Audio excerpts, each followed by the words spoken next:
तमिलनाडु की राजनीति में इन दिनों हर घंटे नया ट्विस्ट देखने को मिल रहा है। पहले सरकार बनाने का सस्पेंस, फिर फ्लोर टेस्ट और अब मुख्यमंत्री विजय का ऐसा यू टर्न जिसने सत्ता के गलियारों में नई बहस छेड़ दी है।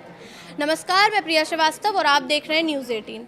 फ्लोर टेस्ट में शानदार जीत के ठीक बाद थलापति विजय ने अपने ही फैसले को पलट दिया। टीवी की सरकार ने मुख्यमंत्री विजय के करीबी ज्योतिषी राधन पंडित वेत्रीवेल को ओएसडी यानी विशेष कार्य अधिकारी के पद पर हुई नियुक्ति वापस ले ली है। हैरानी की बात यह है कि सरकार ने उनकी नियुक्ति का आदेश सिर्फ एक दिन पहले ही जारी किया था। अब सवाल उठ रहा है कि आखिर ऐसा क्यों हुआ कि विजय सरकार को इतनी जल्दी बैकफुट पर आना पड़ा।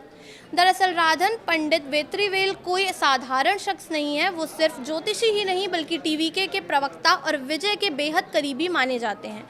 बताया जाता है कि विधानसभा चुनाव में विजय की बड़ी जीत की भविष्यवाणी भी उन्होंने ही की थी। इतना ही नहीं, 4 मई को जब चुनाव परिणाम आ रहे थे और टीवी के जीत की ओर बढ़ रही थी, तब विजय से मिलने वाले पहले लोगों में भी वेत्रीवेल शामिल थे। यानी पार्टी और मुख्यमंत्री दोनों के साथ उनकी नज़दीकियां काफ़ी पुरानी और मजबूत मानी जाती हैं। सरकार बनने के बाद विजय ने उन्हें मुख्यमंत्री के राजनीतिक ओएसडी के तौर पर नियुक्त किया और अगर ये फैसला कायम रहता तो वेत्रीवेल मुख्यमंत्री कार्यालय में राजनीतिक समन्वय और सलाहकार की भूमिका निभाते। लेकिन जैसे ही ये नियुक्ति सामने आई, विपक्ष ने हमला बोल दिया। सिर्फ विपक्ष ही नहीं बल्कि टीवी के सरकार को समर्थन देने वाले कुछ लोग, सहयोगी दलों ने भी इस फैसले पर सवाल उठाए। आलोचकों का कहना था कि प्रशासनिक व्यवस्था में एक ज्योतिषी को इतनी अहम भूमिका देना गलत संदेश देता है। तमिलनाडु जैसी राजनीतिक रूप से संवेदनशील और तर्कवादी राजनीति वाले राज्य में इस फैसले को लेकर तीखी प्रतिक्रिया देखने को मिली। हालांकि टीवी के समर्थकों ने इसका बचाव भी किया। उनका कहना था कि वेत्रीवेल सिर्फ ज्योतिषी नहीं बल्कि पार्टी के सक्रिय रणनीतिकार और भरोसेमंद सहयोगी हैं। टीवी डिबेट से लेकर चुनावी प्रचार तक उन्होंने पार्टी के लिए अहम भूमिका निभाई है। लेकिन बढ़ते राजनीतिक दबाव के बीच आखिरकार विजय सरकार को अपना फैसला बदलना पड़ा।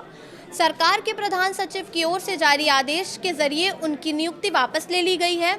अब इस पूरे घटनाक्रम ने नई बहस छेड़ दी है। कई सवाल खड़े हो रहे हैं। क्या विजय सरकार ने शुरुआती दिनों में ही राजनीतिक दबाव के आगे झुकने का संदेश दिया है? और सबसे बड़ा सवाल ये है कि क्या थलापति विजय को अब रियल लाइफ की इमेज से निकलकर पूरी तरह रियल पॉलिटिक्स के हिसाब के फैसले लेने होंगे? क्योंकि तमिलनाडु की राजनीति में हर फैसला सिर्फ प्रशासनिक नहीं बल्कि एक बड़ा राजनीतिक संदेश भी बन जाता है। फिलहाल इस वीडियो में इतना ही। ऐसे ही और वीडियोस के लिए देखते रहिए न्यूज़ 18।